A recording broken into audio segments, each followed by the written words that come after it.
and welcome to this week's Three Legs, Four Wheels F1 podcast. It's Paul here with Sean. Kieran. And Lee. The season started.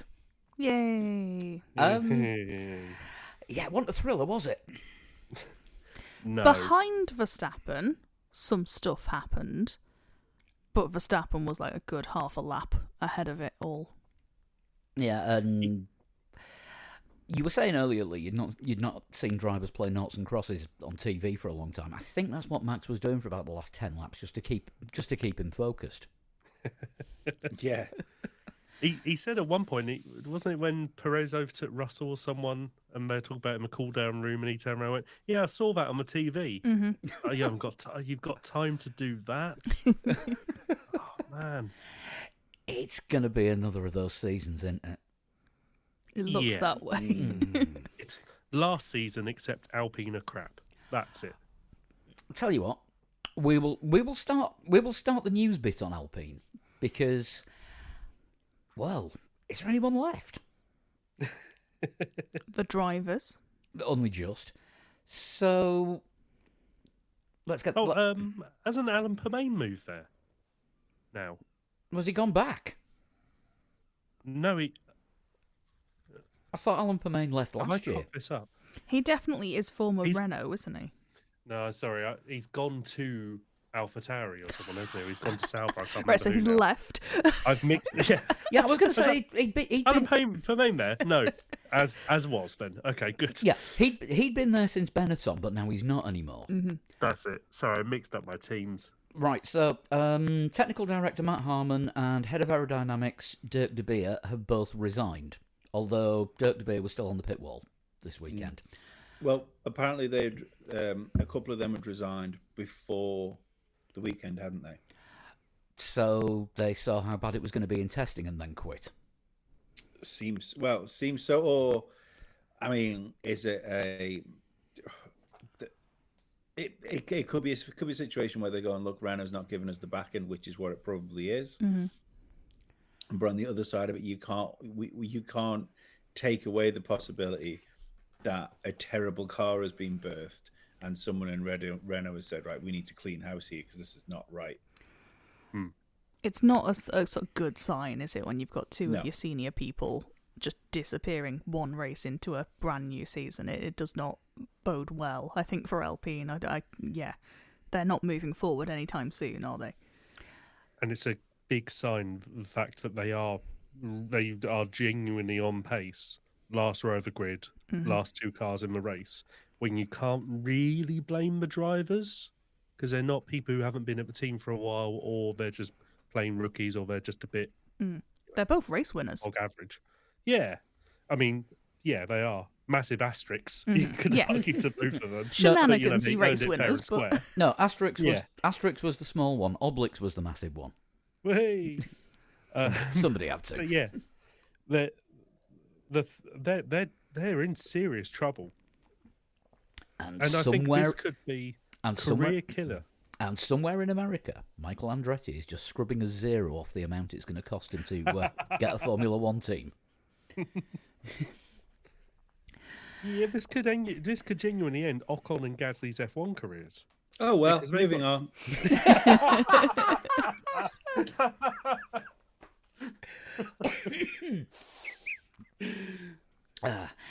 So apparently, what Alpine are going to do now is they're introducing a new three-pillared structure, just like what McLaren do. So Yeah, they're now going to have three technical directors. This isn't going to end well. it doesn't sound like the start of a good sort of resolution. It sounds like more chaos. Oh, and one of them's Kyron Pilbeam, isn't it? sorry, Oh, they're gonna have four technical directors. So, Joe Burnell, technical director, engineering. David Wheater, technical director, aerodynamics. Kyron Pilbeam, technical director, performance.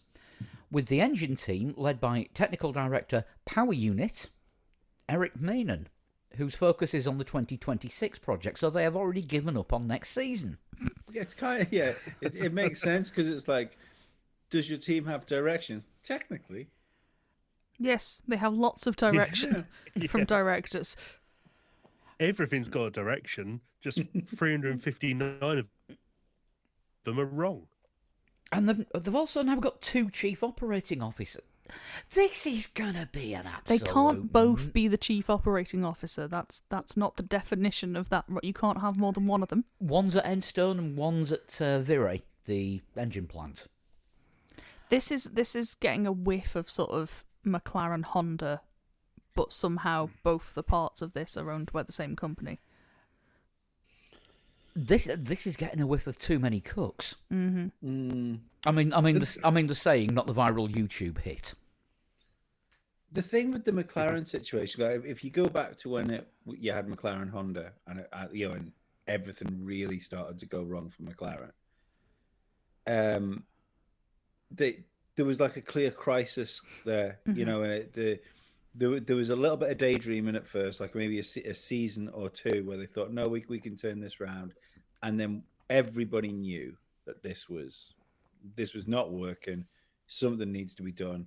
Did they go back to Renault at first, or did they go straight back to Mercedes? They went to Renault for a couple of years.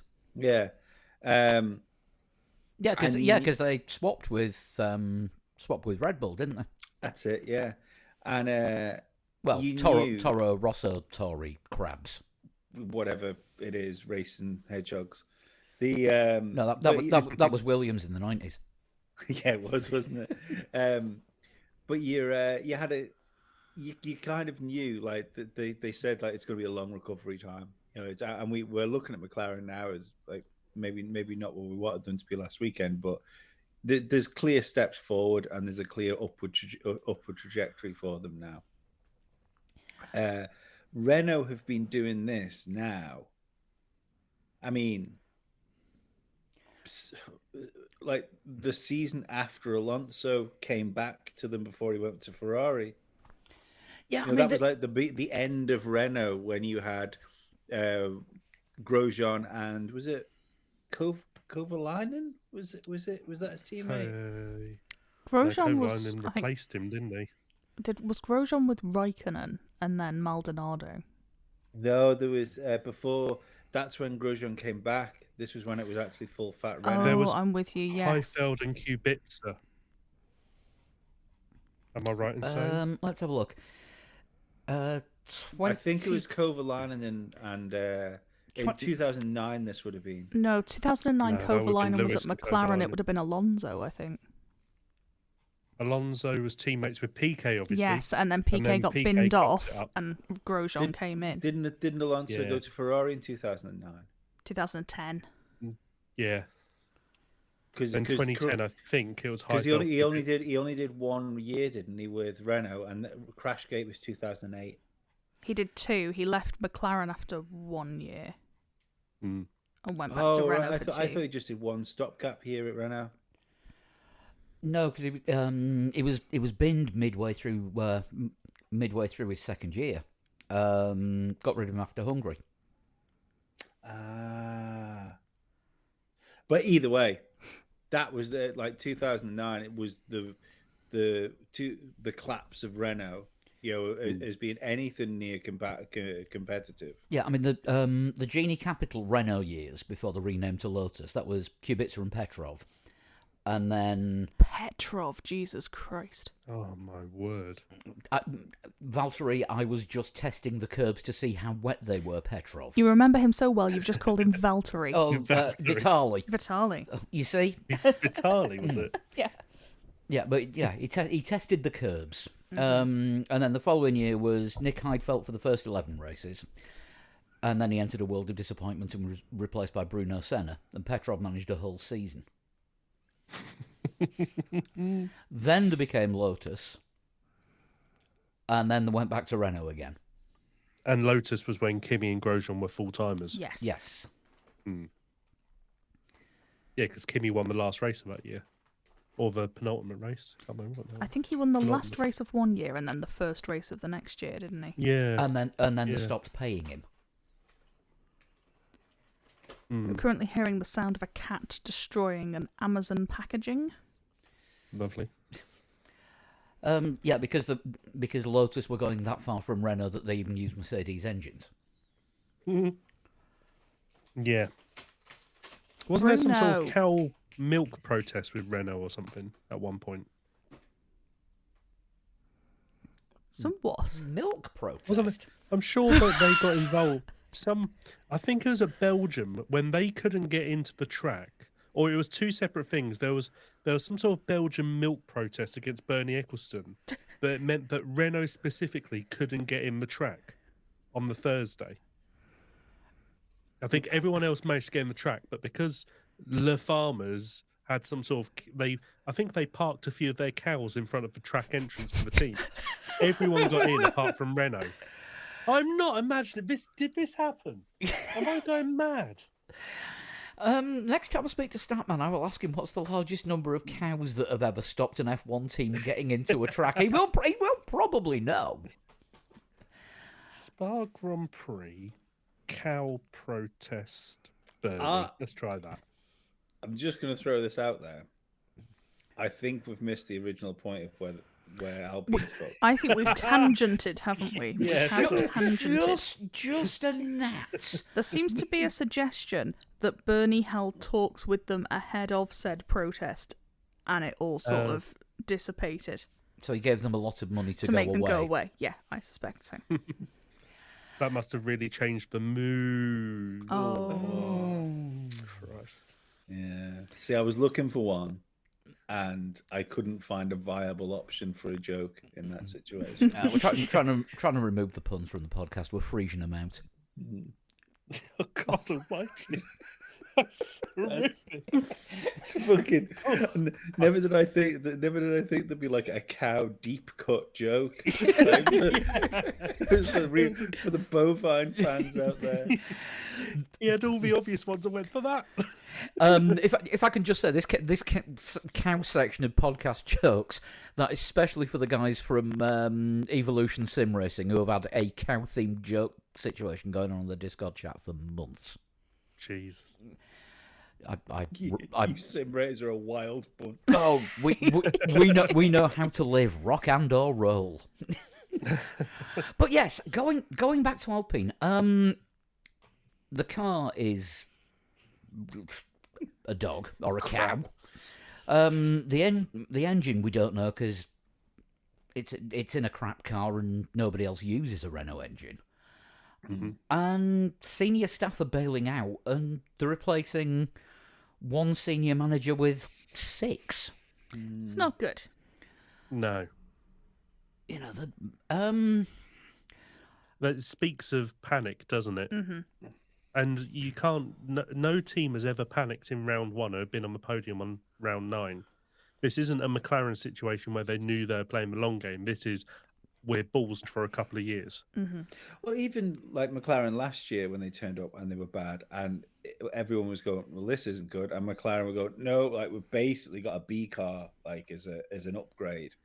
And you know, they said all the way through that difficult part, you know, we've got something that'll fix this, and it ended up, you know, being like the closest challenger to Red Bull over some races last year. Renault, I just don't believe have that.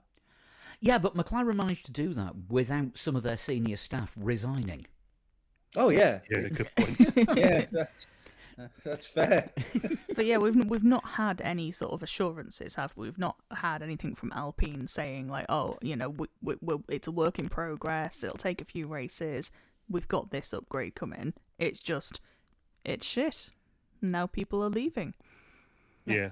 Yeah, here's some new management because they'll sort everything out. No. Because that always works in every organisation. You know, we haven't made a product that's good enough. Bring a new manager in. There's nothing that's going to go well for Alpine this year, is there? This is surely the year done for them, near enough. It's ruthless and brutal, but it's true. I would say it's this block of regulations done from if they're already looking at you know, they've brought in a chief operating officer to deal with the 2026 engine, then what can we expect from next year, which is, you know, the last year of the current regulations? and it's an engine change coming in 2 years' time.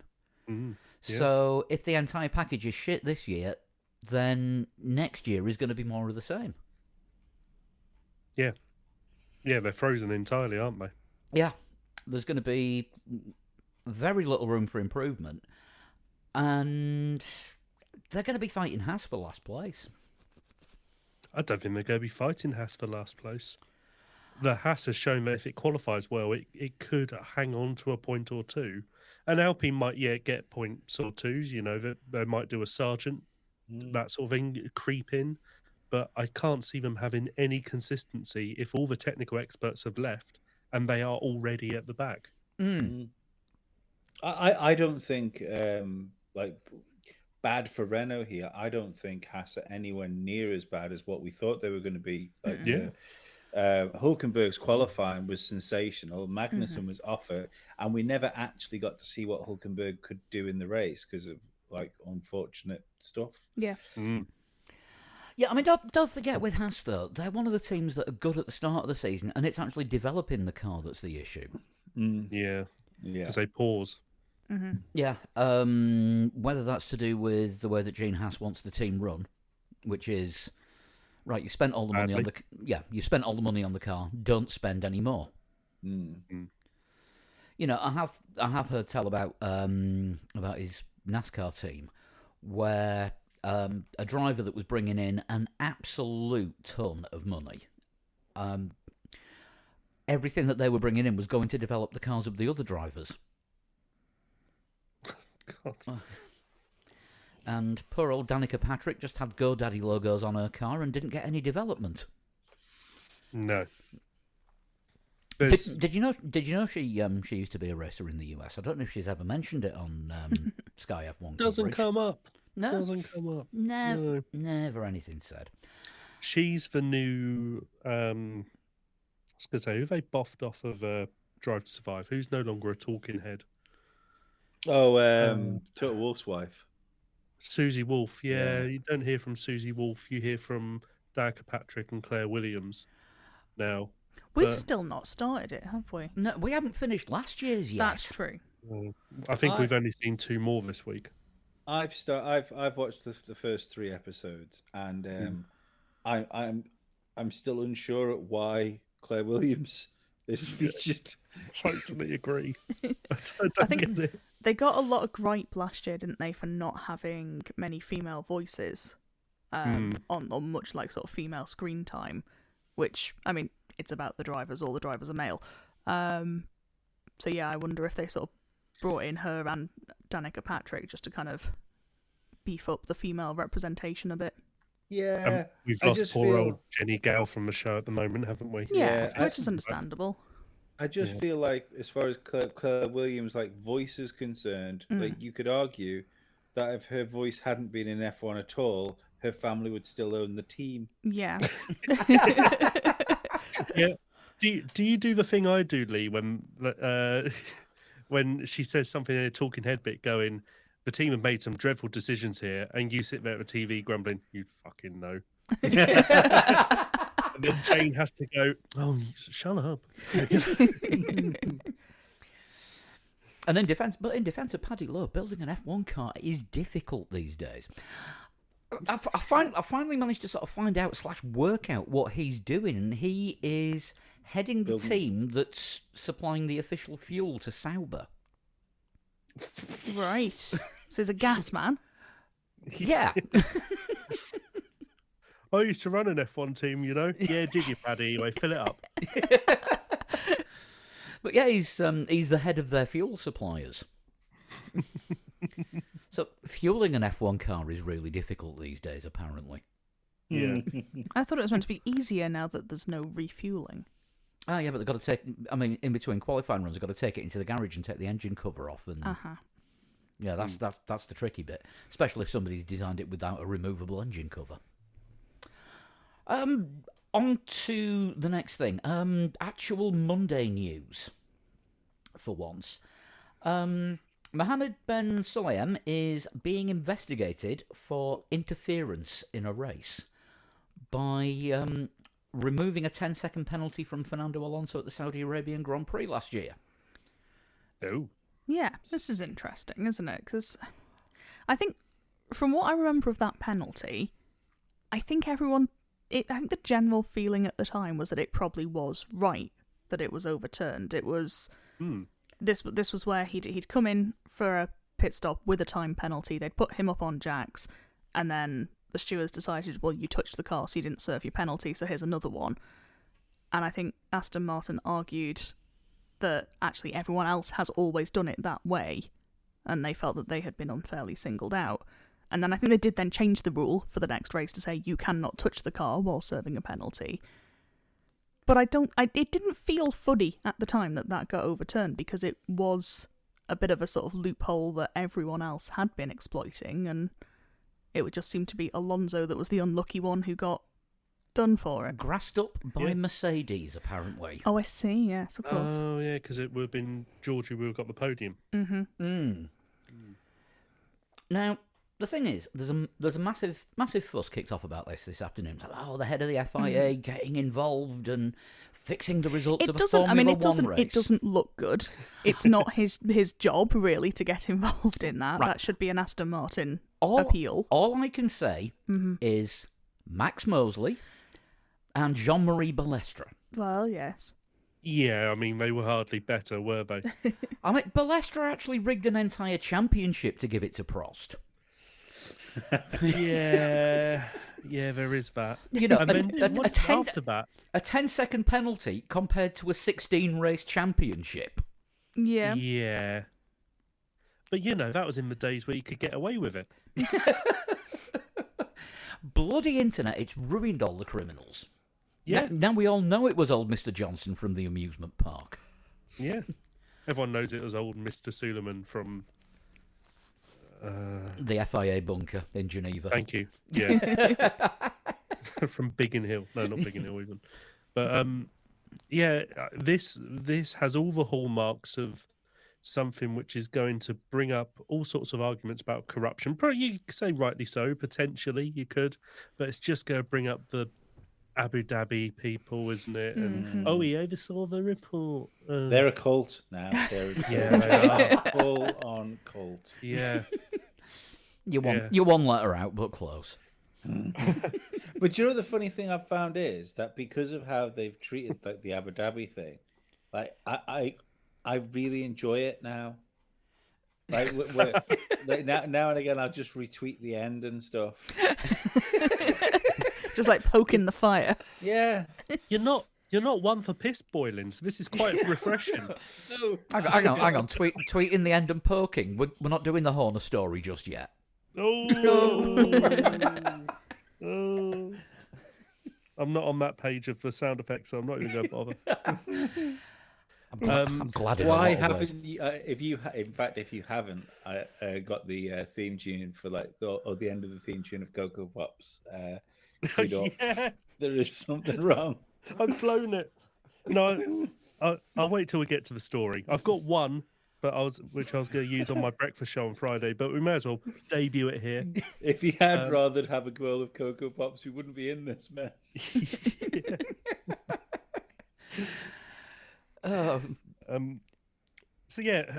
else is Ben Suleiman in bed with then in F1? Because Christian Horner. Well, he did have a meeting with Christian Horner, didn't he, this weekend?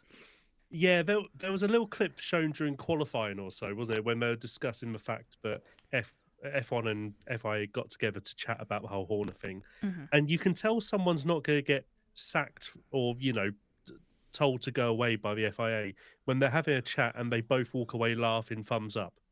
That doesn't scream sacked. No. I managed to miss most of qualifying this week because I was stuck in a doctor's waiting room. Oh, yeah, sorry about that. Yeah, nothing wrong with me. I was just stuck in a doctor's waiting room. But, I mean, the FIA has always been accused of being ever so slightly, just a tiny bit, massively corrupt. It kind of goes part and parcel with being the governing body of a sport, though, doesn't it? What governing bodies of sports would ever do anything like that? Do you think 90s snooker would look at today's F1 and go, pussies?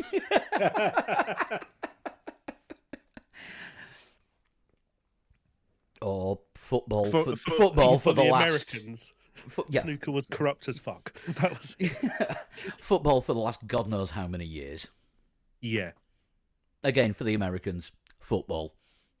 Yeah, you know that Tom Brady bit where they didn't inflate the ball. That's Formula One all the time.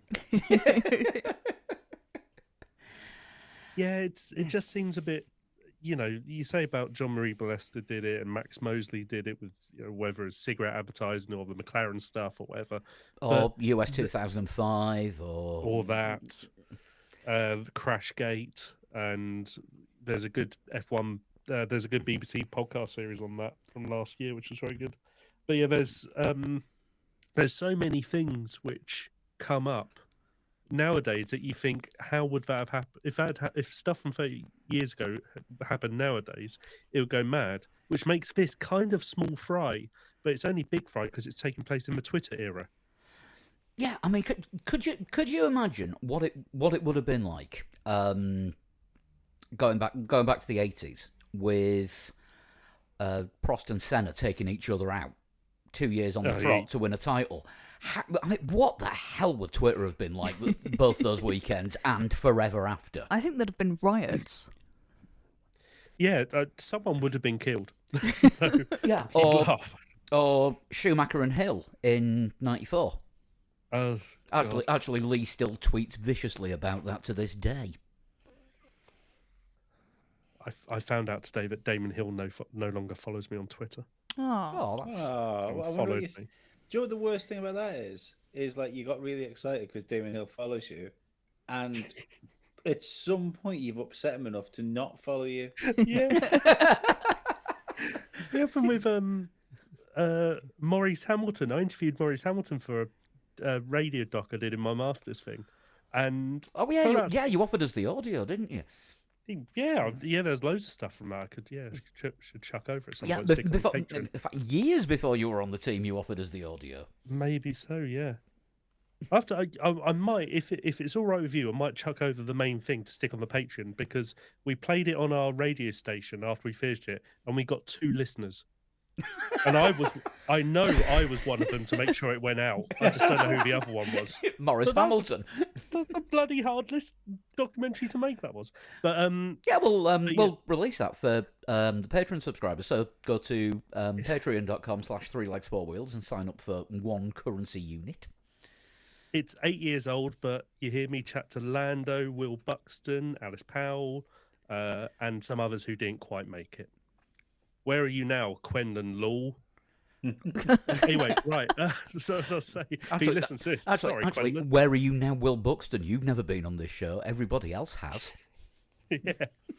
I can't remember what to say. Oh yeah, Maurice Hamilton. I interviewed him, and we tweet back and forth for about 6 months or so. It was quite nice. Then one day I just looked at, he stopped following me. It's like, oh, okay, what have I done? So yeah, I think the Twitter era is, or the social media era in general, it is just making mountains out of molehills.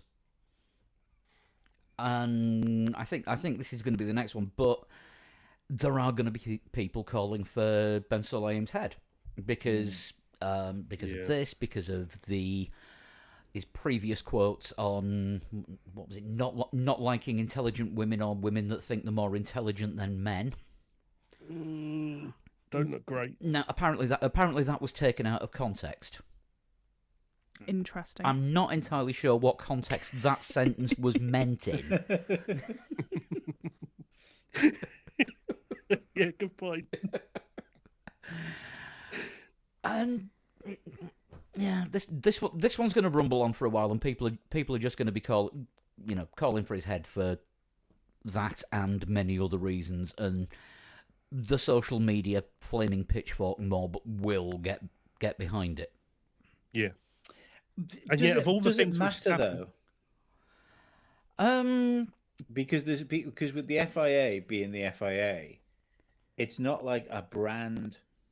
So it's not like the FIA has to worry about like losing a sponsor, for instance. I suppose it's reputational damage to the sport, isn't it? Is that the idea that the FIA has interfered with a race result damages F1 to the fans? I think that ship sailed. Yeah. Oh, gotcha. I think most sort of yeah, the hardened F1 fans will be like, meh. But yeah, to a sort of the more casual fan or the newer The fan, Drive to Survive fans. the Drive to Survive fans, it probably does feel a bit mucky. Who are still trying to work out how to read FIA. Yeah, I mean, the FIA's reputation is probably... I mean, they find a new way to sink it lower every year. But it's probably round about the same as... it was a slimming product that came out in the 70s, and it was called AIDS. Ooh, unfortunate branding. And by the mid-80s, they tried to change their name to Aid Slim, but no one bought it for some reason. No. At what point did he look at that brand and go, well, we've got to keep the AIDS bit?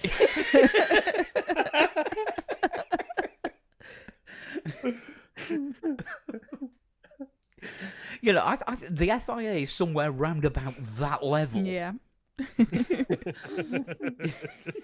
It is a genuine thing. There are old genuine ads for it on YouTube. So look it up. I think it was spelled AYDS. That makes it better. Yeah. I like AIDS Slim. AIDS Slim is like previously known as HIV. Shall we? Oh God, it's bloody Horner next. Here's a less controversial topic. Kieran, you got the Jack. Hello, the lawyers. You got the Jack button standing by. Look, I'm pretty good. I'm pretty good with this. I'm not going to upset lawyers with how I feel about this anyway. Today I had to try and explain this to someone who kind of half pays attention to F1 and doesn't really understand technology. So the idea of a data leak and WhatsApp and sliding into someone's DMs was a very difficult concept to explain. Yeah. So let's just do it as a fact-based timeline of what has come to light in the whole of the story. Even the disclaimer is non-suable. I have got my media law textbook just out of arm's reach. Can you open it at the relevant chapters? I don't know if they've got a Christian Horner chapter. They will have in the next edition. So, the story so far, are we sitting comfortably? Mm-hmm. Christian Horner was investigated by Red Bull GmbH, which is the parent company of Red Bull Racing and the main owner of the Red Bull brand for all Red Bull things, including drinks, record labels, and suicidal sports. He was investigated for, controlling behaviour to a female employee. They held an independent investigation with an independent barrister, and the results of the investigation was that no further action should be taken. Mm-hmm. And that was all at the start of last week. Because the questions were still going on during testing. He appeared at testing. He represented the team. He had no comment to make on an ongoing investigation, which I think is a perfectly fair and appropriate response. Will the two media professionals please back me up on this? Yeah, that's sort of fairly standard practice. If any kind of investigation's ongoing, the party wouldn't comment. Then the Bahrain Grand Prix weekend started, and during practice on Thursday, a Google File drop was made. Google Drive drop was made, containing 78 screenshots and one video, which were alleged to be the evidence of what was investigated. They were screenshots from WhatsApp, pictures, and a video of him singing Bye Bye Miss American Pie. Allegedly. No. Well, There is a video in existence of Christian Horner singing "Bye Bye Miss American Pie." I thought the implication there was that perhaps what was happening couldn't quite be classed as singing. Yeah. Let's go for That- perfor- It wasn't, but I'll go with it. Let's go for performing American Pie along with somebody playing guitar. Christian Horner has obviously declined to comment on all this because this is a data leak of previously encrypted information. There are a lot of private WhatsApp conversations in there.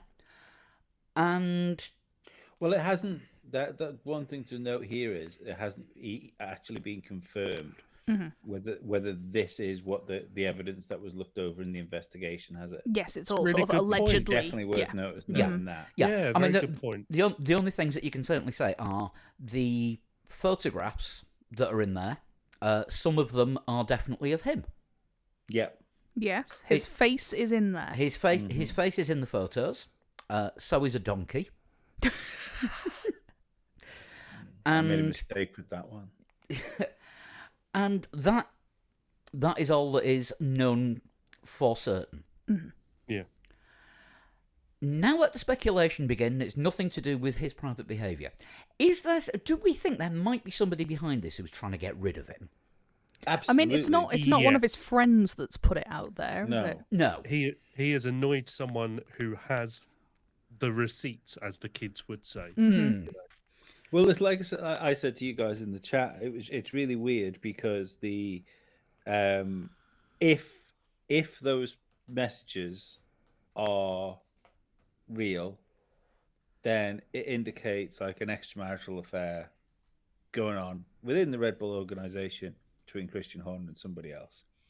But like, because as soon as this whole story broke, we were what's Horner been up to? And I don't think it helped either coming off the back of, I know it's a completely different thing, but still like a big news story coming off the back of what happened with Vince McMahon as well, like a couple of weeks later. Right. But so in these situations, your head always jumps to like the worst possible scenarios. But I find it like funny. I know you guys might not 100% agree with me here, but given the fact that there was no victim, like from this point after the investigation, stuff had happened between two people, but there was no actual victim. But now the message has been leaked. There is, and it's Christian Horner now. I don't agree with that. You're right, but with a heavy asterisk that this seems like a very private matter which doesn't have a victim for us to judge, if that makes sense. If all of this is real, that is. Yeah. Yeah, nobody knows if these messages are genuine. Well, he's the victim of it. He's a victim of a data leak. You're right. He's absolutely spot on. Or an alleged alleged data leak, because really and truthfully there are only two people that know if the messages are genuine, which will be Christian Horner and the person he was exchanging the messages with. Yeah. And probably the independent barrister. And the independent barrister. Who I'm sure, while independent, will have been paid by Red Bull. Yeah. Well, they're saying that. Yeah, someone on Sky Sports, I think, said, I don't know how independent something can be if the company that you want to hold on the guy to is paying for the investigator. There's a sentence in there somewhere, but Yes. Yeah, but do you know? But all like, if this was the sort of thing that was to go on and say like Barclays, it would be an independent investigation that went on inside the company to see whether any laws had been broken or it was going to come to some sort of legal action. I don't understand. I think there's one thing that really upsets me with this stuff, and it always upsets, regardless to do with Formula One, is the people that jump to wanting things to be worse than they are. Just because I like I said to you guys in the chat, there does seem to be an awful lot of people with Lewis Hamilton in their social media profiles that all of a sudden are defending the honor of Jerry Halliwell and are really against extramarital affairs. and it has nothing to do with Lewis Hamilton losing a world championship to Max Verstappen at all. But the problem is that when people do these things and they try and make it worse on one person, then it's almost like they want there to be a victim. They want the because drama. it Yeah. works with the narrative that the person who they feel wronged by for the last 2.5 years might actually be a bit of an arse, Mm. and Yeah. we might get a one up on them. But at the end of the day, that if there is a victim in all this, that if outside of all these messages, or there's additional messages, or there's stuff we don't know about, there might actually be a victim in this. Yeah, I wouldn't celebrate that. exactly. And certainly, if there isn't a victim, you wouldn't want to create one. No, absolutely. But that's Yeah. that's the internet, isn't it? No, they just Yeah. create a victim, sod it. Let's make that person a victim because I don't like their political view. Let's make that person a victim because I think they were an arsehole a couple of years ago. I mean, without getting too far away from F1, it happens in F1 as well. It's just very much a cultural thing at the moment, which is no fun whatsoever. And obviously, this is pure speculation. But given the money that's in Formula One and the people that are in Formula One, I'm sure there is much worse things being swept under the carpet than somebody that might have had an affair with an employee. Oh, totally. There's the stuff that we don't know about is not worth thinking about. Yeah. I worry. It's just the thing. I guess because he's in the limelight, this is a big deal. Mm. And it's sort of a big deal as well because I think chatting to my partner about this, it seems like the things which happen in this realm are very recognizable from a lot of sides, but specifically with this, it makes it a really big deal because it's someone who is so in the public eye. Mhm. If this was I was going to say, I could give an example of another person, but I wouldn't want to libel them or tie them into this in some way. But if this was a smaller technical director at the 5th or 6th best team or something, this wouldn't be a big deal. The problem is, it's that person. It's the guy half the world like and half the world don't like. Mhm. The same way that when Susie Wolf and Toto Wolf's thing happened just before Christmas or whenever it was, everyone with the Dutch flag in their Twitter bio went, at last we've got them. No, you haven't, not yet. But one day you might, and one day you won't. But let's not make them a victim whilst something might or might not be going on. But with these Christian messages, there's so many things you can't say about if they are true or not. If they are not true, if these are all alleged messages, then whoever invented Pierre Gasly snores on a plane is a right bastard.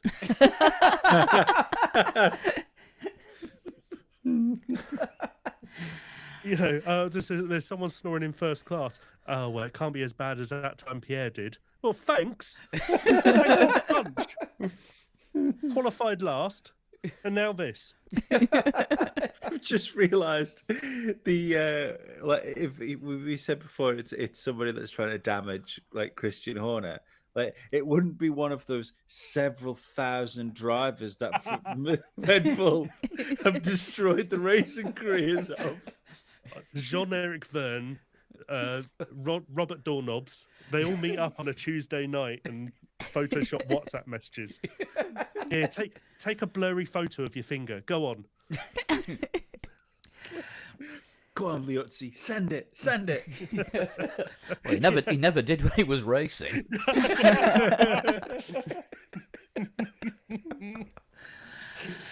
And So yeah, dodgy legal ground, you could argue, but yeah, I don't know. It's got all the hallmarks of turning into another cultural war thing, which is no fun with anything, No. yeah. So it's just a bit boring when it gets to that point. Well, I'm disinterested. I unsubbed and stopped listening to the Checkered Flag podcast this weekend because they led with the Christian Horner story. At least we hung on to it till third. Yeah, but this was the preview. This was the preview for the Grand Prix weekend. The preview for the first race, and the BBC led with the gutter press story. And you go, at least let's talk about Formula One. Let's talk about the cars, and then you can talk. If you really need to throw the gossip bit in at the end, but considering this was a race preview podcast, Then you're aiming for the Drive to Survive audience. who want the Yeah, stories behind the sport, because Yeah. that's where the bigger news is. I read about it on Twitter, and I will see if there's any validity to this. The people who provide validity is Harry Benjamin and Jolene Palmer and all that. I guess that's what they're looking for, and it's not all there. We've come here to watch 20 cars go around a track, not to see if one bloke likes Cocoa Pops or is cheating on his Spice Girl wife. Yeah, it really bored me like really quickly this weekend because I just thought, fuck yeah, it's the first race. We should have everyone that's into Formula One should be excited about the fact that there's going to be cars on the track. Instead, we are Unless you work for Alpine. unless you maybe it's them that did it to try and deflect. But Yeah. but I mean, Horner and Go on, Red, Esteban. Photoshop it. Go on, Esteban. again, Horner and the Renault organisation. There is history there. They might Yeah. be getting their engines in a couple of years' time. yeah, again, I'm like, I do want to stress that if there is like a victim in this situation, then obviously like drag him across the rolls and the coals and like book him. I'm not saying that all human elements should stop because cars race, but I can't help think that what else do people want once there's been like and it's not like the investigation was like over a weekend.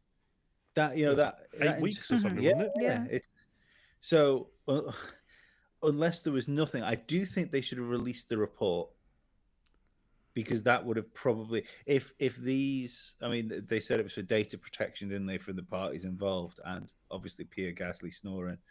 But I feel all this could have been stopped if they just released the report. I think they could probably do a summary at least, like a sort Yeah. of a kind of, this is what we found, this is what we're going to change, maybe culturally as an organisation. Thank you for your time. Yeah. This is why we've taken the step we have. Yes. Yeah. And of course, this now leads us into, is it all because Max Verstappen's got a Horner clause in his contract, and if Christian Horner goes, he can leave, so Mercedes might want him. Oh God, this is spun out too far. I know we were all sort of quite entertained by it, but it's in the space of 48 hours or so, it's gone mad. And that's if any or all of it is true. We know that Jos speaking to the Daily Mail and saying, I think we need to figure out how to get rid of him. He didn't say that, but the equivalent of What was it? can't be with the team. Horner staying in the team is going to tear Red Bull apart. Yeah. Oh, it's been watching The Room. I was going to say, I was just about to add the word Lisa. But do you know what, right? That doesn't make sense, that because if you take all of the stuff, right, that people might not like about Christian Horner, the fact like he is one of Formula One's best politicers without a shadow of a doubt. Everything that man says is to benefit his team, but he can say it to you in a way that you go, makes sense. That like he's one of the reasons Red Bull is what it is, and like a massive reason for why Red Bull is what it is. So why would Jos Verstappen want to try and oust somebody, which is one of the architects for his now son's success? Yeah. It doesn't make sense to me whatsoever. The only thing I can think there is somebody else Jos Verstappen thinks could fit that role, which would benefit his son more, which would probably in the end not actually benefit anybody. Flavio. Oh, I reckon he Yeah. wants it for himself. Oh. Yeah, well, see, I thought Yeah, that. I Then I thought thought, that. well, no, would he? Yeah, he probably would. He would want to turn it into like Verstappen Grand Prix. But I remember when, do you remember when Dietrich Mateschitz died? And Christian Horner had to come out and do like a press release thing saying that the Red Bull organization was still 100% behind the Formula One bid because it was kind of Dietrich's thing, wasn't it? Having the Formula One team, Mm. and there was no lack of confidence from board members. I remember us saying in a podcast, I wonder if this is going to cause some sort of power vacuum within Red Bull, and I wonder whether we're just seeing that like bubble to the surface now. Well, apparently the new head of Red Bull is still 100% behind both Formula One teams. I wonder if he's 100% behind heading it up himself. Well, it's the head of the Thai side of the business, because they own 50% plus one share of the Red Bull that we know as Red Bull, as in the fizzy drinks over here and the racing team and the suicidal sports. So it seems so weird, doesn't it? It's like, which arm of Red Bull is it? Is it the fizzy drinks part, or like the technical engineering part? Yeah. Is it the promoting the soapbox part? or the jumping from space part? Oh yeah. Mm-hmm. You know, if 6-0 to Arsenal. Sorry. So yeah, apparently the person who is in, I'll say, the most control of Red Bull globally, as a worldwide brand, is behind the Formula One team. Yeah. It's I just don't know where this is going, and quite frankly, I'm stopping giving anything remotely resembling a toss. I think it's going to go nowhere. I think it will end up with Max stays, Jos gets put in his place slightly, Ford carry on with it, Horner probably stays. I think it'll just peter out eventually. Mm. The only people who won't get bored of this will be the Abu Dhabi 21 people. To be fair, if Verstappen goes to Mercedes, like, I'm here for it. Yeah, absolutely. But then if that's the case, then, you know, if it does, I'm not certain that Red Bull will court Alonso. I think they'll take Ricciardo and Perez, or maybe Ricciardo and Lawson or someone. And then one of those is champion next year. But let's just say talk about how ridiculous this scenario would be, yeah? Max Verstappen leaves Red Bull, the team where he can't stop winning in. Like, he can't stop winning Grand Prix in this car, that it suits him so much. And Adrian Newey's building it. And the reason he decides to go to a team that might be the third fastest team on the grid right now is because he's absolutely disgusted that somebody had an extramarital affair. That's not real. That's not what sports people do. That's not what happens. So there's something more then. There's got to be something more, because Jos Verstappen, again, without getting into too dodgy legal territory, has never been the great defender of women's rights. It's a fair assessment. Yeah. I don't think he's the guy who's getting wound up because Christian Horner might have, played the field. Might have, allegedly, according to WhatsApps, which aren't quite real. Or are they? He's only upset because Christian managed to be nice to two women. I think we need to step away from this. No, I think you're probably right. Yeah. Oh, I didn't even get to play my sound effect. Go on, do it. Go on, do it now. Okay. Thanks, Greg Wallace. I'm desperate to dip that pork into something wet. That's all I've got on it.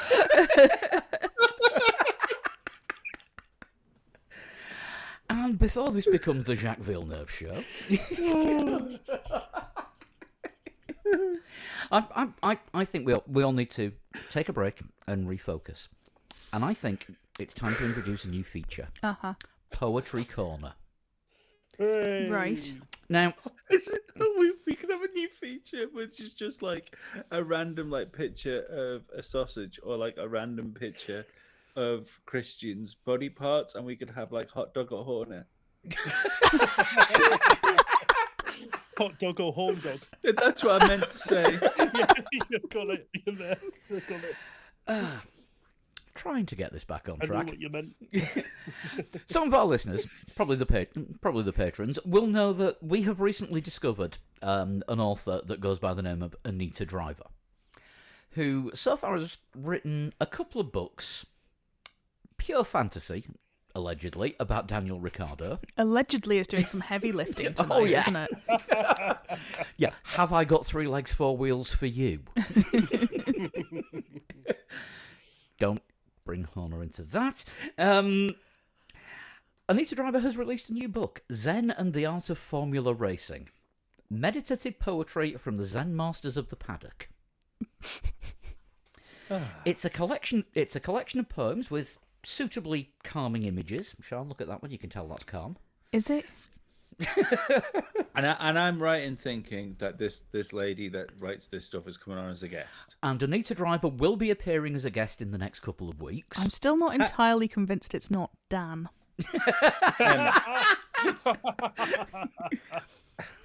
Have we confirmed the sense of humour? Because Completely and utterly, because I told her that we were doing readings from the Daniel Ricciardo erotic fiction book, and the listeners loved it. If you want to listen, subscribe to Patreon. We're up to 3 episodes worth of that so far, and there'll be another one next week. And I'll try. I was just worried. I was worried it might be one of those situations, where rappers think they're musicians. I don't think Anita Driver is 100% serious. Right, so we're not seriously going to have a conversation with like a neck fetishist then. That bit might be serious. Lovely. She's not seeing me going, stop mocking me. This is in for the Booker this year. I'm trying my best.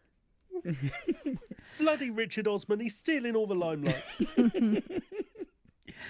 So, the latest Anita Driver masterpiece, Zen and the Art of Formula Racing, is poetry inspired and featuring paddock and team radio quotes.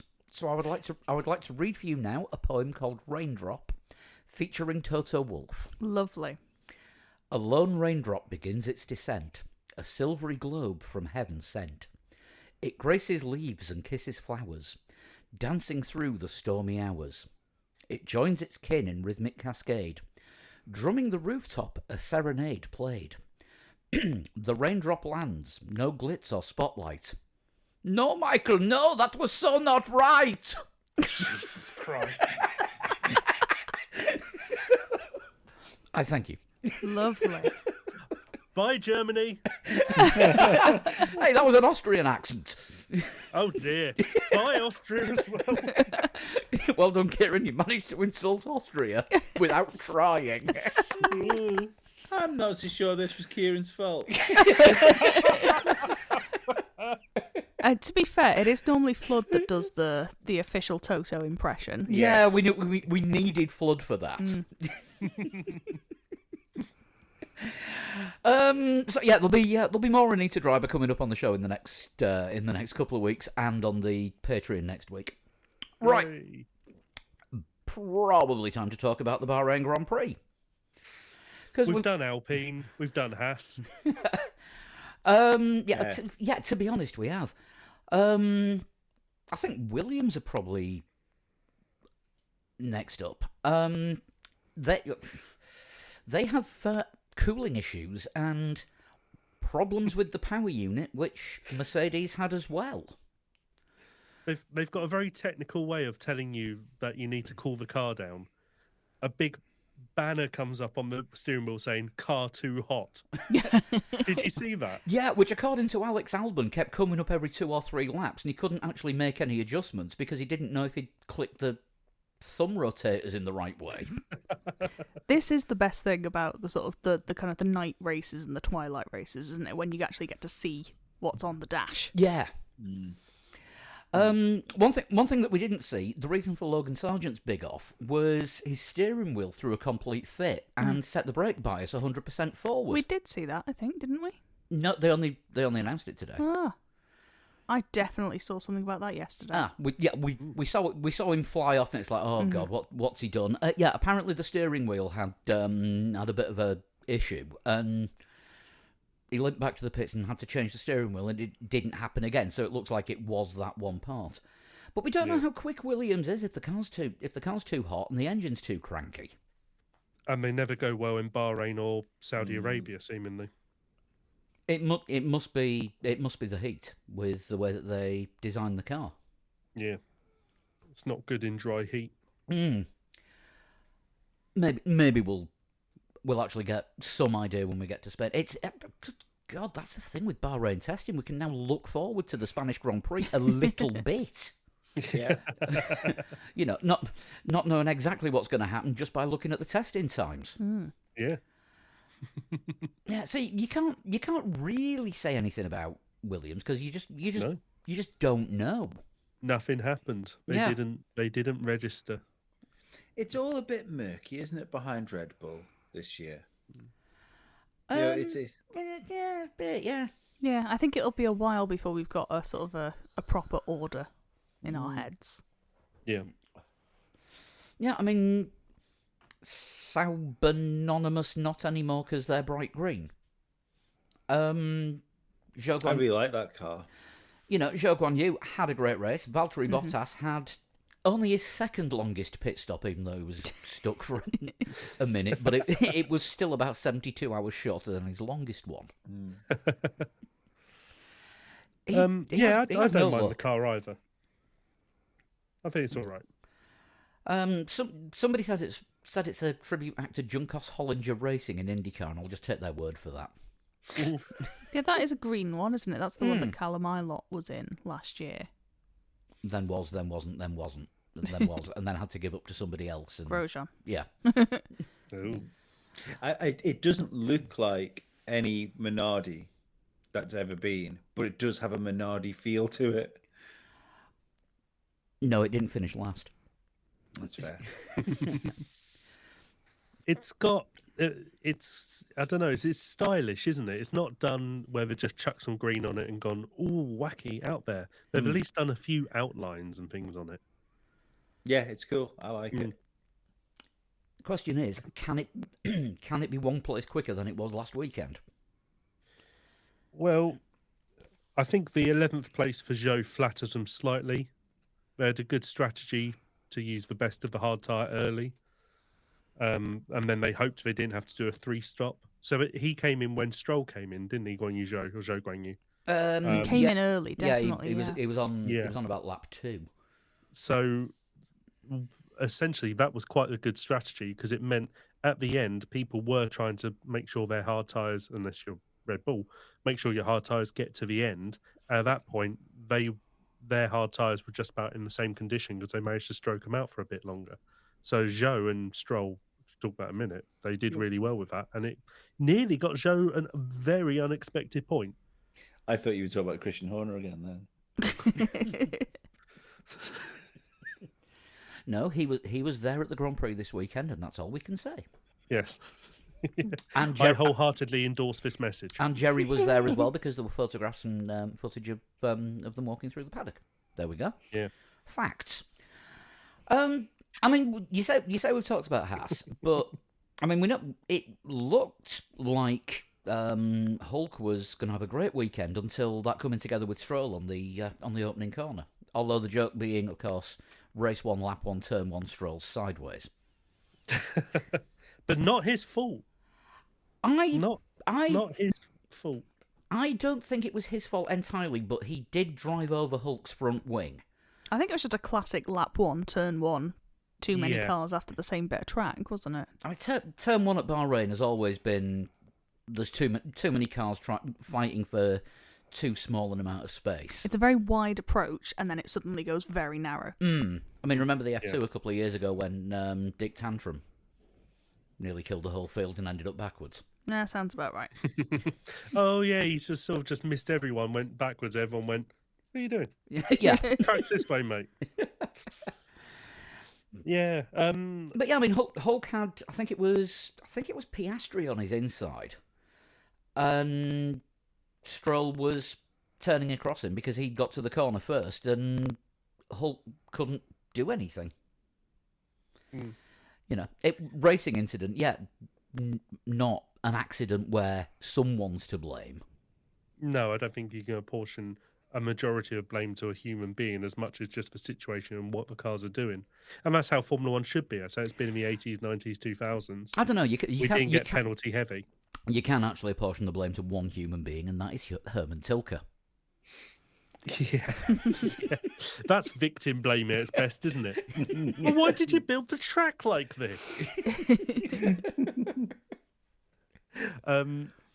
Yeah, Hulkenberg seems to be a magnificent qualifier, and if the car this year is as good as what they're well, I say as good as we weren't saying this 7 days ago, I know, but if they fixed the thing about the tyres overheating and the brakes being worn out all the time, and that car can stay around the point where it qualified, then Hulkenberg could have nicked a point there this weekend. Somewhere, probably a point for 10th. Yeah, I think it's a big loss for Haas with that, because I think I'm saying Austria, that's when we're going to see him start to fall off. Mm-hmm. When the second round of upgrades come in. Yeah, because they won't have any. It may even be Spain. Haas need to rack up the points as soon as possible this season. Otherwise, they're just gonna end up starting at the back and finishing at the back. Yeah. Early season cash grab needed. Yeah. I don't think Alpine will overtake them. No, I don't either. No, I mean nailed on 9th place in the Constructors' Championship for Haas. You're probably right, but I still think they're gonna have a better year than last year. Mm-hmm. We keep saying that about them every year, and most years it doesn't happen. It's the usual Haas thing though. Come on, shockers, be competitive by Belgium. Yeah, do you know what the funny thing with Pete is? Like plot twist, it was Gunther Steiner's fault all along, and slowly they start dragging their way up the grid. Gene Haas has been cucked by Gunther that whole time, and now that he's free of the shackles of Gunther, they're actually a team. I mean, there is a Gunther Steiner poem in here. I could, or not. Save it for next week. Yeah, we don't want to peek too soon. Given what rhymes with Gunt, I think we should probably leave it. His name doesn't appear in the poem. Just a well used Yeah. well used phrase of his. What rhymes with neck? When he came in the room, I was like, "Holy feck!" Moving swiftly on. Right, for me, next, the biggest disappointment of the weekend. Alpha Racing Tory Bull Crabs. V-carb, whatever. Disappointing, very. Where's last year's Red Bull we were promised? Yeah. Languishing in 13th and 15th, and Yuki is trying to get revenge on the team for telling him to let Ricciardo pass by, trying to Ferrucci him on the cool down lap. Did they finish 13th and 15th? I thought they finished together. 13th and 14th. Ah, you said 15th a second ago. Oh, sorry, no, 13th and 14th. Yeah, who wanted to see more apart from everyone? Yeah, it started so well, didn't it? I mean, Ricciardo was fastest in FP1. I don't think Tsunoda was that far behind. It looked like they were going to be quite promising, and then just kind of gradually got less pacey over the weekend. AlphaTauri's done this to us before as well, hasn't it? Oh, yeah. Mm-hmm. Yeah. Every testing cycle. I mean, They're the third best team. Oh, they're crap. Remember the Toro Rosso that was a James Key car, and it looked just like the Mercedes, and we all thought, oh, they might be challenging for top fives with that car because it's using the exact same same philosophy that Mercedes have been doing, and we know how quick they're going to be. And then 2021, possibly, I think. Could be wrong. but then it was absolutely nowhere at first. Mhm. I mean, I think this has come up before, but he's an angry little man, isn't he, Yuki Tsunoda? Oh yeah. Oh God, yeah. Do you know what though? Can you blame him? Like No, I the only thing he hears is, oh, if Ricardo destroys Sonoda, he's going to get back in the Red Bull, and it's like no one ever says if Sonoda destroys Ricardo, he might get his way into the Red Bull. Yeah. Yeah. Yeah. It's true. If Tsunoda destroys Ricardo, then they're going to have to toss a coin between Perez and Lawson. Yeah, and it was, what was it? It was for 13th place, wasn't it? Yeah, on oh the God, road? yeah. It was for yeah. it was for 13th on the road with a potential of 12th. I think what Danny had said was that Yuki couldn't get past K-Mag, but he thought that he could. So he was on different tyres. He was on softs and Sonoda was on hards. Yeah. And of course, if Ricardo finished ahead of K-Mag, then VCarb would have been higher than Haas in the Constructors' Championship because of a higher top finishing position. If it gets to count back, it's the highest position. If you're But looking it's at points. round one. It does feel like sort of squabbling over Yeah, but they're owned very by little. they're owned by Red Bull, so they have to do it to the extreme. Yes. Yeah. I mean, look, it might seem like the top 5 teams will score all 10 points positions this year, but let's not forget, it is Lance Stroll. There's at least one going, lads. So, you know. And don't forget, Yeah. Ferrari have got to make pit stops. Yeah. Yeah. Oh, 2 points. It's Christmas. Oh, and No. those Ferraris are definitely taking each other out at some point. Yes. Yeah. We'll get to them in a bit because it's Aston Martin next. I think they finished where they were meant to finish, which isn't great for Alonso, but is absolutely incredible for Stroll. Yeah, the stellar qualifying. Yeah, but I mean, given that Stroll pitted on the end of lap 1 and will have had a damaged car all race, because you don't get a car sort of in your back quarter and not get a damaged floor. Again, were we expecting more out of Aston Martin? Were we expecting better than 9th and 10th? I think it just shows. I mean, I think we wanted it, but it shows that they had that embarrassment of riches last year when Mercedes and Ferrari dropped the ball. Yeah, because I mean, you look at all the podiums that Alonso got at the start of last season at the expense of a Mercedes or a Ferrari. Yeah, I mean, but ball dropping is Ferrari's national sport. I think you could argue as well if they'd have had any other driver in that car, they probably wouldn't have got those podiums. Yeah, I think Alonso outperformed the car this year, last year, Definitely. and this year's car appears to be a little bit of a different beast. Maybe they're just not, because all the cars this year are evolutions rather than new concepts, with the exception of Mercedes And Red Bull. Yeah, true. All right, 8 of the 10 cars are evolutions, and maybe McLaren and Ferrari have evolved better than Aston Martin have. And even we will talk about McLaren in a bit, but even they aren't exactly where we were hoping they'd be.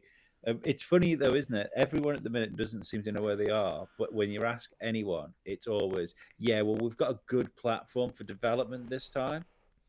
Everyone seems to have the same sort of line for why their car isn't quite as quick as people thought it was going to be, or they're not as high up the order as they wanted to be. It's like, no, we've got a solid platform for these rules that are going to change in a year. Meanwhile, Red Bull are just running away with everything, and everyone else is scrabbling around for the scraps. Yeah. I don't think Red Bull. If Red Bull are saying we've got a good solid platform for development, then it's going back to late '90s McLarens where they're lapping the entire field. Yeah. We'll do McLaren next. Lando in 6th and Oscar in 8th. Was a podium realistic for him this weekend? Do we think? No, I don't think so. No, not least because the car isn't 95% up to speed yet, and Bahrain's a bit of a bogey track for them. Yeah. Although, as a self-confessed McLaren fan, this gives me a lot of hope because you've seen how bad McLaren have been at the start of recent seasons, and they keep being the most improved team. So if they're starting with a car that they can get into the top 6, then and they have a really solid platform for development. Then we could see exciting things. I'm standing by my prediction that we will see a McLaren driver on the top step of a podium this year, and not in a Jensen and Fernando way. I hope And not so. on the back of a truck where you get given a medal and a what are they called, circle of ivy. Don't know what they're called Laurel now. wreath. Thank you very much. Circle of A circle of ivy. Wasn't that a Forgotten Mogwai album? possibly. Good point. Yeah, you've seen Blazing Saddles. A laurel and hearty handshake. Yeah, I think McLaren, if they progress at the same rate that they did last season, maybe that's asking too much, but you can take some positives out of the fact that they didn't suck at the start. Yeah. Whereas fifth and seventh for Mercedes that's a C- must try harder. Oh, big time. Yeah, that is a bad result. And it's not a bad result born from, bad car development or bad strategy or anything. That is, did the same strategy as everyone. George was quite quick at the start and then wasn't. And then Lewis was very much not there. It's worrying that sort of both of them were talking about sort of issues as well with the car, that there could be a reliability issue kind of bubbling away there.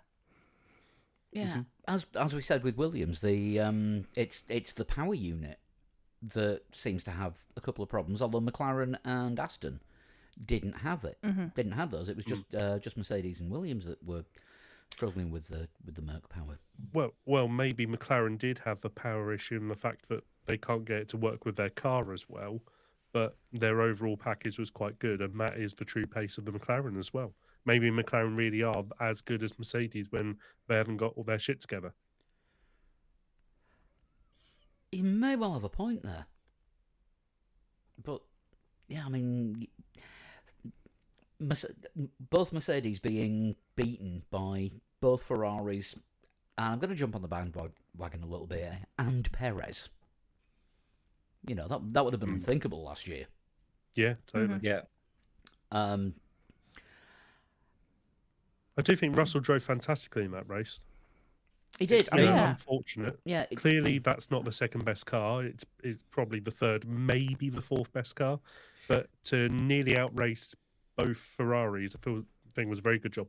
I think without the coolant issues they had with that car, because they just went too aggressive on closing the car up, I think Russell finishes third in that race. yeah. It could be that we actually get to see the pace a bit when we get a cooler race. Which when's the first coolish race going to be? Probably Japan. Japan? Yeah, I mean, obviously Saudi Arabia is another desert race. All right, it's going to be at night, but it's still going to be a bit on the warm side. Australia is usually hot, although It can be rainy. Mm. Can be rainy there. Although I think rain is the great leveler, and we get to see whose car's good in the wet if F1 actually let them go out in the wet. Because it's spitting, get an umbrella. Right, that leaves the top two. Is Carlos Sainz driving for himself and nobody else this year? Yeah. I think he just did the job this weekend that he was doing last year Yeah. as well. It's I personally think that the Lewis move is going to be a disaster, and I think in like a year and a half's time, we'll be on this podcast going, should have kept Sainz and Leclerc. Yeah. I mean, there was a couple of points where I thought Sainz and Leclerc were going to take each other out. Mm-hmm. Because they were getting very, very racy and very elbowsy with each other. And it was fairly early on when it started. It was very early on. It was. I think it was well before the first pit stops they started going at it. And, did they get anything from the pit wall saying, just back off, hold position? And if Sainz did he turn around and tell them where to stick it? Yeah. Well, think about it. No other driver on the grid has to beat their teammate as much this year as Leclerc has to beat Carlos Sainz. Except for Ricardo and Tsunoda if he wants that Red Bull seat. No, even more so than those because I mean it's obviously it's the career trajectory for Ricardo, but if Leclerc gets done by the driver that they've sacked to bring Lewis Hamilton in, and then but by saying that, I think the Hamilton thing is going to be a disaster. I just think it's more so because Ferrari's a disaster, and I don't think plugging Lewis Hamilton in, like plugging any of the previous world champions in, has fixed the Ferrari championship challenge. Or plugging Nigel Mansell in before he was a world champion, because that turned into an unmitigated disaster. Yeah. That's the thing about Ferrari. Far more misses than hits. Yeah. So yeah, but Mogwai's greatest hits. Mean. I think the first time we mentioned Mogwai was to do with an off-air fart, wasn't it? Listeners are tuning in, they're going on about Mogwai. tired of being hunted by this freak. And I'm sorry about the crackling. There's nothing we can do about it, and we don't know what's causing it. Who thought there'd be deep cut Mogwai references? But the thing is, if Leclerc has to go into next year having been beaten by Carlos Sainz as well, and then face one of the greatest drivers of all time, he's got a lot on his plate, and I think you're going to see that pressure of a Lewis Hamilton shaped asteroid headed towards Ferrari. I think you're gonna see that pressure load up on Charles Leclerc because he is a bottler. Yeah, it is something we've seen from him before, isn't it? That he doesn't necessarily cope well on the weekends when there is a weight of expectation on him. Like his home Grand Prix in qualifying. Like the time, didn't he stuff it in the castle in Baku when he was... I am so stupid. That's the one. Mm-hmm. Yeah, he does seem to just... Yeah, I'm fastest. Oh, I'm in a wall. Yeah. Don't tell me. I will ask you this, Lee. Was that a Mogwai song? No. Are you there for it? I am. I am. I just like the fact he continues to prove me right that he will never be a world champion. I used to disagree with you violently on that, but the window's closing. Yeah, I'm coming round to your way of thinking, and I am going to have to wash my brain out with soap. But do you know what the funny thing is about Leclerc? Is he still comes across as a green Formula One driver. Like the issues he had in his first season and a half, of his career. The issues he's still got. He's blisteringly quick. Don't get me wrong. He's arguably the fastest man on over a single lap on the entire grid. But those niggling little issues where he would make a mistake, or well, you probably just make a mistake, really. That's kind of the issues. He still feels like a new driver when, he should be right now. This should be Charles Leclerc's peak he's in right now. Yeah, absolutely. Bloody Adobe Creative Cloud sending update warnings. That was the Bing. Charles Leclerc will be Formula One world champion in 2026. And it will be in a Mercedes. Ooh, very interesting. And here's how I'm going to try and wrap up like 3 storylines into how this happens. Weave me a tale, Kieran. Next year, Leclerc gets paid out of his contract, and Ferrari bring back Kimi Räikkönen. Bloody hell! They've brought out Emerson Fittipaldi, and Ferrari take Max Verstappen and Adrian Newey, and Ferrari go full. Let's make some money for the board members, increase the share price, and they have a Lewis and Max team in 2025 with Adrian Newey designing the car for 2026. And then Ferrari, because they're Ferrari, take the 2 greatest drivers of a modern era of Formula One, completely fumble it, and give the championship to Leclerc in a Mercedes. I mean, I thought the stuff about Ricardo was like F1 porn, but and none of that. Do you want me to re-record that in like with some like breathy 20 whispers keyboard? Yeah, yeah, a bit of waka waka guitar behind it. Yeah, and none of that actually sounds unfeasible. It would be the kind of thing that could happen.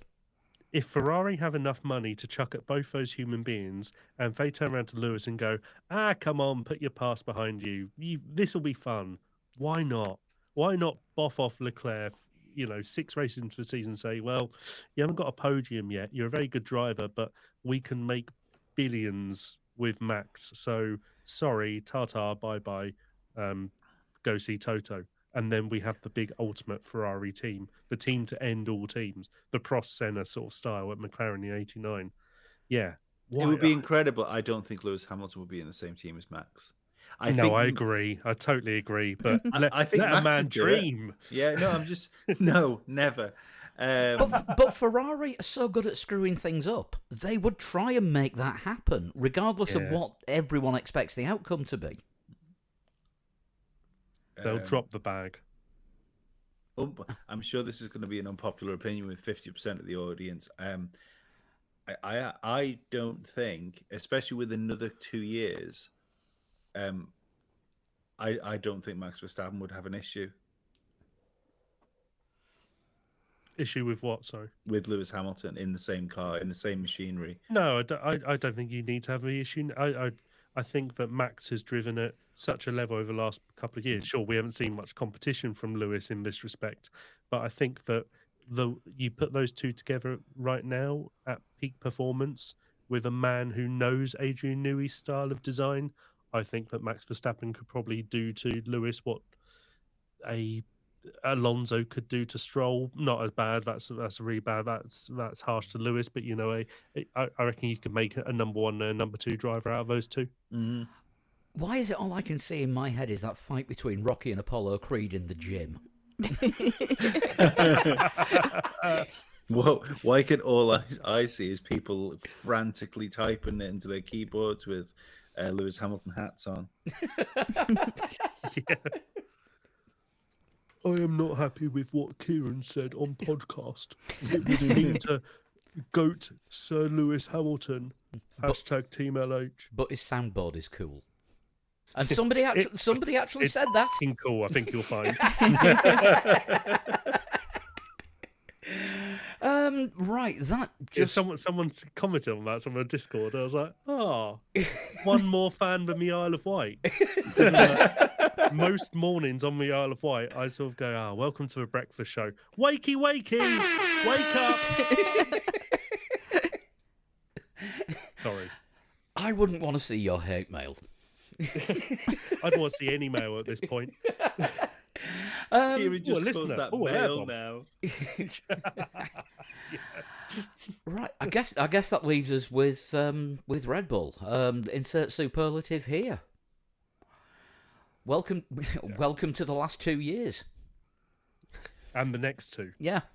Really was, wasn't it? Really was ominous, and there was such signs of hope as well from practice. I think that's it. I think we were all probably expecting a Verstappen win. I just don't think we were all expecting a 22.4 second Verstappen win, which was just it just wasn't a contest, was it? It was wild. I mean, what was it? By lap 4, he was 7 seconds ahead. Something like that, yeah. Perez did a good job, though. Yeah, I mean, Perez did the job that he is expected to do. Yes. Finally. But in a sort of it was a very competitive race for podium positions, and he did the best of those who were in it. Yeah. Yeah. I'm just looking at the fastest laps. Now, I know Max did this later on because he changed to soft tyres towards the end. But Max's fastest lap was round about 1.7 seconds faster than 1.5 seconds faster than anybody else. Oh, God. And the next fastest driver was Alonso. Did the much talked about Pedro Della Rosa lap record survive? Yes, it did. Ah. Yeah. They were quite well off it in the end. I think they were sort of 2.5 seconds off in the end. Imagine what he could have done if he'd have turned the engine up full.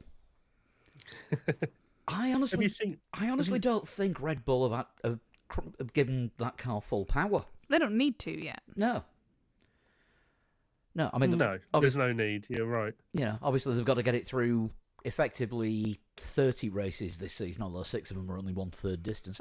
So, what's that? 26 full race distances. Yeah. Yeah. Yeah. You know, what the hell are they going to be like come the end of the season when they've still got parts left to play with? And allegedly a massive upgrade coming at Imola. Oh, Allegedly. bloody hell! And that's the. I know that's not the biggest allegedly we're using about Red Bull tonight, but apparently this is going to be a huge upgrade that they've got to come for Imola. God. Just want to shout out to Ray Helmers, who says, my latest online pastime is blocking every F1, in quotes, fan that posts the season's over and they're declaring they're not watching for the rest of the season. Yeah. He is There's also 9 other teams. he is also a Ferrari fan, so No, well, sorry about that. Maybe that's why. yeah. Maybe it's got nothing to do with Red Bull winning. The Claire calling issues. I'm out. Sorry, just to go back onto. Can't believe I've ever say this. To go back to Pedro de la Rosa. Has anyone seen the clip that's been going around Twitter today of? It must be when he was in the Jaguar about 22 odd years ago, and the car's on fire. He's climbed out the car, and one of the marshals said, "Climb over a wall." He climbs over a wall and falls straight into a river. Oh yes, that is a classic. Is that one?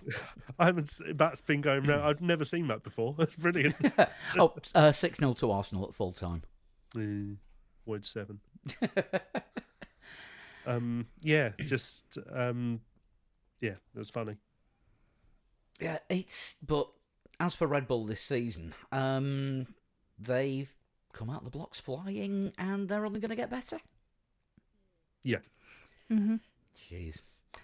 I'm loath to think of the answers we're going to get to this, but we'll have to do some rock stars and wankers. I can't believe I'm going to say this. Rockstar nomination, Lance Stroll. Agreed. Yeah, that's fair. I'd agree. If he's that good after getting biffed up on lap 1 every single time, just let him spin at the first corner every week. Well- Because he seems to be good at coming back through the field. Yeah, maybe that crash broke his wrist, and that's where he got it all from. Yeah. Obvious rock stars: Max Verstappen, Sergio Perez, and Adrian Newey, and everyone concerned with the building and performance of that car. I always get told we don't big up Red Bull enough. Another rock star, Carlos Sainz. Yep. Yeah. Yeah, Yeah, great performance. yeah, got third despite Ferrari strategy. I mean, again, lap 4, they told him it was Plan B. I mean, the tyres aren't even warm yet, and you're changing plans already. Maybe that was the problem. But Plan B was undercutting the slower car in front of him.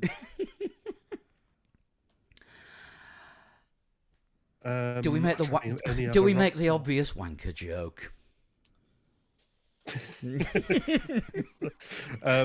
Don't say it, baby. It's way too loud. Sorry. Sorry, Yeah, everyone. We could hear it. That's why it was too loud. Yeah. Brilliant. I'd go for another Rockstar, but only people that watch the Sky coverage would get this. Whoever was feeding Jeremy Clarkson a serious amount of booze pre-race. Oh, he's steaming. He was completely enjoying hospitality. And then they gave him the fucking flag at the end to wave. Someone needs to wave the flag at the end. You, drunk 6'3" man from 2 hours ago. Rockstar, I think Hulkenberg deserves one. Yeah. Yeah. Because he didn't get to have the race that maybe they would have hoped for. Qualifying But, Rockstar. Qualifying Rockstar. And like signs of hope in that team. Because after like last week's podcast when we said like just the potential that the Haas team had and how Hulkenberg was really deserved a seat and was an excellent choice for the team. Show Guan Yu as well, Rockstar, because No, that really didn't deserve to be well, it can finish 11th, started 17th. okay. Okay, No, Indy Star on a one-hit wonder. No shenanigans involved in that 11th place either. Okay, yeah. Rock rhythm guitarist. Hey, nothing wrong with being a rhythm guitarist. Oh, shit. Can't play solos to save me life. Wankers, I don't actually think we've got that many. Alpine. All of Alpine. Yeah, RP. well, yeah. All of France. All of Alpine, which, let's be honest, is getting less by the minute, except for their technical directors. Yeah. They'll RP probably as well. hide another 4 in the time that we've been recording this. Yeah. Did you say RB, Lee? Yeah, RB just for complete lack of living up to potential we thought they had. Yeah. Rachel Brooks. Ferrari Oh, what did Rachel Brooks do? For 2 weeks ago, telling us that after the first day of testing, RB were the 4th best car. Oh. Oh, yeah, not good. I really like Rachel Brooks, just to clarify. I think she's brilliant. Ferrari It's strategists. just the fact they called her a wanker. That was my liberal guilt kicked in at the wrong moment. Sorry. Yeah, Ferrari strategists for not fucking up and giving us the Ferrari experience that we've been Yes, missing it was since all November. quite sensible, wasn't it, from Ferrari? Except for that lap 4 plan B. Yeah. Yeah, after that, it settled down to, tell you what, drive the cars really fast. That's not what we want from Ferrari. It's too soft to wet and a cross-country ski at the 4th pit stop. Yeah. I think I'm about out of slating people. Yeah. No, I've got nothing. Sean, Lee, No, anything? I think I'm there. Minor wanker credit to whoever runs the Red Bull Gossip Twitter account. Only a minor Must one to bet. somebody on social media. Yeah, sorry. Yeah. Do we do anything stronger than the wanker? For basically tweeting every salacious rumor with the side eyes emoji. Yeah, we get it. Oh, drama. Yes, very good. Well done. Now stop tweeting. It's boring. This is more my fault, isn't it? I shouldn't be looking at it. And the thing is, that's how Twitter gets you as well, isn't it? The more you look at it, the more it shows you. Yeah, the more wankers come out of the woodwork. Yeah. Yeah, I think that about does it for this week. Don't forget, the race is on a Saturday again, this coming week in Saudi. Who are we predicting is going to fill the minor placings behind the Red Bulls?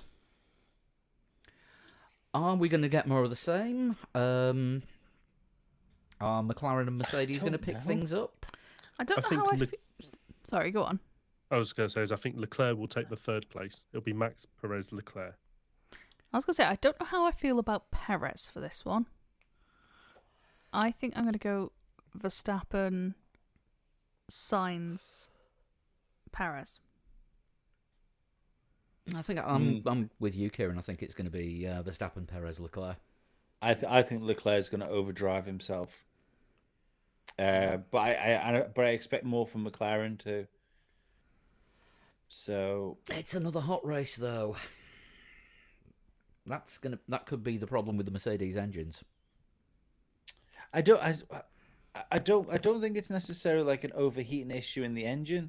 I just think it was not fully optimizing it. Like they went for like Mercedes, for instance. Mercedes went too far with qualifying pace and not enough with race pace.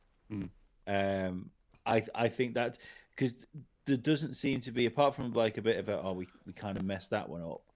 There was no drama coming out of Mercedes, and the same, there was no drama coming out of McLaren. I think they know they got it wrong, and they can fit, and it's an easy fix.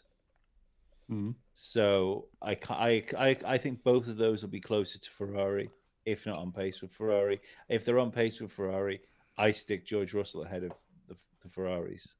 Maybe Lando Norris in there as well. Wow, that is bold. So what order are you going for, Lee? Was that? We'll go with it. We'll go with Verstappen, George, Lando as the podium. Excellent. Ooh, bold prediction.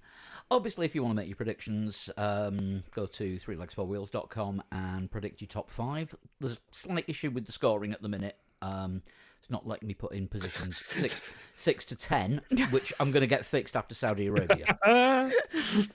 It's not. There's no problem with the scoring. I'm currently being beaten by not one but 2 different Kierans. You're not even winning the Kieran Championship. I'm 3rd out of 3 Kierans. I mean, I looked that up this morning and went, "You're fucking kidding me." I mean, this may change once I've fixed the scoring, but we'll only find that out on Saturday night. So yeah, practice Thursday, qualifying Friday, and race on Saturday. Which that's why we got the FIA news. Technically, in terms of an F1 weekend, it's Tuesday. It's Tuesday. Yeah, it's Tuesday today. Yes. There you go. So watch Kimi come out of retirement tomorrow. I think he's busy doing sort of snow racing and stuff, isn't he? I think he's has not long had another baby. And No. Formula One are going to announce that there will be an 11th team, but it'll be Team Finland. It'll be Kimi and Mika Hakkinen. Finally, the sabbatical's over.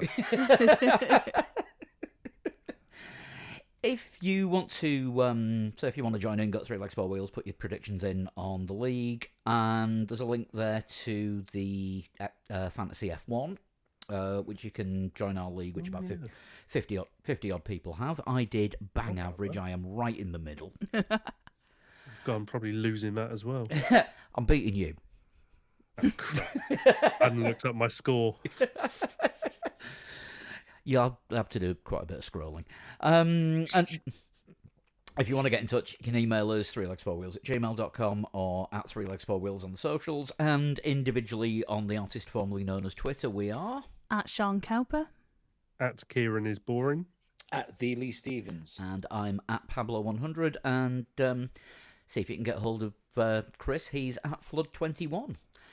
Right, that is about it. We will be back next week with a review of whatever the hell happens in Jeddah. And whatever the hell happens between now and then, including Tuesday. There's going to be some Tuesday news in there. Oh, I'm looking forward to us all scrambling for an emergency podcast tomorrow when, Adrian Newey signs for Aston Martin in a swap for Alonso to head up the WEC team for Red Bull or some sort of bollocks. Can we not have an emergency podcast tomorrow? We're meant to be going out with some friends and we're booking a holiday for later on this year. Yeah. Ooh, where you I'm going? at a gig in London. Can't do it. Gonna see my folks in the Canary Islands again. Oh, cool. What act are you going to watch in London, Kieran? I'm seeing a comedian called Catherine Bohart. Tickets for my partner in Christmas. Yep. Very nice. Well, enjoy yourself tomorrow, and we will see you all next week. Bye bye. Cool. Bye. Bye.